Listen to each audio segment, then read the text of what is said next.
ಸ್ನೇಹಿತರೆ, ಕೇಂದ್ರ ಸರ್ಕಾರ ಈಗ ಗೋಲ್ಡ್ ಲೋನ್ಗಳಿಗೆ ಸಂಬಂಧಪಟ್ಟಂತೆ ದೇಶಾದ್ಯಂತ ಕೆಲವು ಹೊಸ ನಿಯಮಗಳನ್ನು ಜಾರಿಗೆ ತಂದಿದೆ. ಇನ್ನು ಕೇಂದ್ರ ಸರ್ಕಾರದ ಹೊಸ ನಿಯಮದ ಪ್ರಕಾರ ಈಗ ಕಡುಬಡವರು ಕೂಡ ಬಹಳ ಸುಲಭವಾಗಿ ಚಿನ್ನವನ್ನು ಅಡವಿಟ್ಟು ಸಾಲವನ್ನು ಪಡೆದುಕೊಳ್ಳಬಹುದು. ಚಿನ್ನದ ಮೇಲಿನ ಸಾಲಕ್ಕೆ ಸಂಬಂಧಪಟ್ಟಂತೆ ಪಾರದರ್ಶಕತೆ ಮತ್ತು ನಿಯಂತ್ರಣವನ್ನು ಕಾಪಾಡಿಕೊಳ್ಳುವ ಉದ್ದೇಶದಿಂದ ಭಾರತೀಯ ರಿಸರ್ವ್ ಬ್ಯಾಂಕ್ ಈಗ ಚಿನ್ನದ ಸಾಲಕ್ಕೆ ಸಂಬಂಧಪಟ್ಟಂತೆ ಕೆಲವು ಹೊಸ ನಿಯಮವನ್ನು ದೇಶಾದ್ಯಂತ ಜಾರಿಗೆ ತಂದಿದೆ. ಹಾಗಾದರೆ ಗೋಲ್ಡ್ ಲೋನ್ಗಳಿಗೆ ಸಂಬಂಧಪಟ್ಟಂತೆ ಭಾರತೀಯ ರಿಸರ್ವ್ ಬ್ಯಾಂಕ್ ಜಾರಿಗೆ ತಂದಿರುವ ಕೆಲವು ಹೊಸ ನಿಯಮಗಳು ಯಾವುದು ಅನ್ನೋದರ ಬಗ್ಗೆ ಸಂಪೂರ್ಣ ಮಾಹಿತಿಯನ್ನ ಈ ವಿಡಿಯೋದಲ್ಲಿ ನಾವು ನಿಮಗೆ ತಿಳಿಸಿಕೊಡ್ತೀವಿ. ವಿಡಿಯೋ ತುಂಬಾ ಇನ್ಫಾರ್ಮೇಟಿವ್ ಆಗಿದೆ, ಎಲ್ಲೂ ಸ್ಕಿಪ್ ಮಾಡಿದೆ ನೋಡಿ.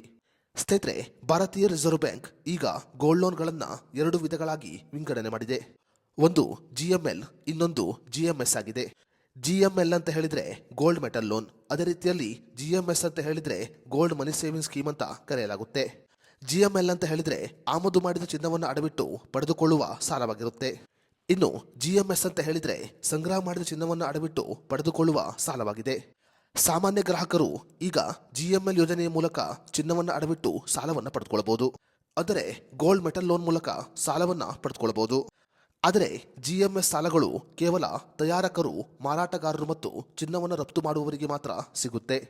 ಈ ರೀತಿಯಾಗಿ ಭಾರತೀಯ ರಿಸರ್ವ್ ಬ್ಯಾಂಕ್ ಈಗ ಗೋಲ್ಡ್ ಲೋನ್ಗಳನ್ನು ಎರಡು ವಿಧಗಳಾಗಿ ವಿಂಗಡಣೆ ಮಾಡಿದೆ.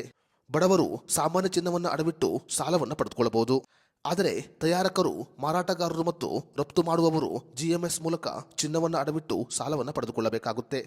ಜಿಎಂಎಸ್ ಮೂಲಕ ಸಾಲವನ್ನು ಪಡೆದುಕೊಳ್ಳುವವರು ಆರ್ಬಿಐ ಗೊತ್ತುಪಡಿಸಿದ ಬ್ಯಾಂಕುಗಳಲ್ಲಿ ಮಾತ್ರ ಸಾಲವನ್ನು ಪಡೆದುಕೊಳ್ಳಬಹುದು. ಆದರೆ ಗೋಲ್ಡ್ ಮೆಟಲ್ ಲೋನ್ ಮಾಡುವವರು ದೇಶದ ಎಲ್ಲಾ ಬ್ಯಾಂಕುಗಳಲ್ಲಿ ಸಾಲವನ್ನು ಪಡೆದುಕೊಳ್ಳಬಹುದಾಗಿದೆ. ಚಿನ್ನದ ಪಾರದರ್ಶಕತೆ ಮತ್ತು ಸುರಕ್ಷತೆಯನ್ನು ಕಾಪಾಡಿಕೊಳ್ಳುವ ಉದ್ದೇಶದಿಂದ ಭಾರತೀಯ ರಿಸರ್ವ್ ಬ್ಯಾಂಕ್ ಈಗ ಗೋಲ್ಡ್ ಲೋನ್ಗಳಿಗೆ ಸಂಬಂಧಪಟ್ಟಂತೆ ಎರಡು ವಿಧಗಳನ್ನು ದೇಶಾದ್ಯಂತ ಜಾರಿಗೆ ತಂದಿದೆ.